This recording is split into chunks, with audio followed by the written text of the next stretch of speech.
How to fix your connection is not private in Chrome. Hello everyone, welcome to this channel. I'm Emily and I'm here to help you out today. So without any delay, let's get started. So first of all, launch the Google Chrome application on your device, and what you can simply do as a first step is to reload the page. So you can just tap and refresh the page overall.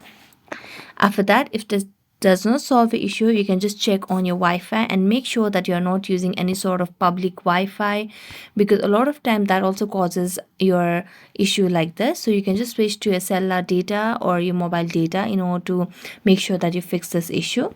Next, what you can simply do is you can just make sure that you have your date and time set correct.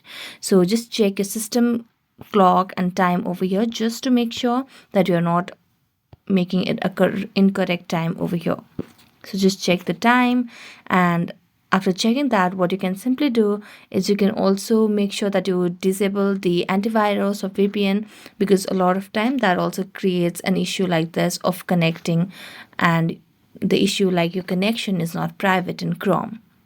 So thank you so much for watching this video. See you next time.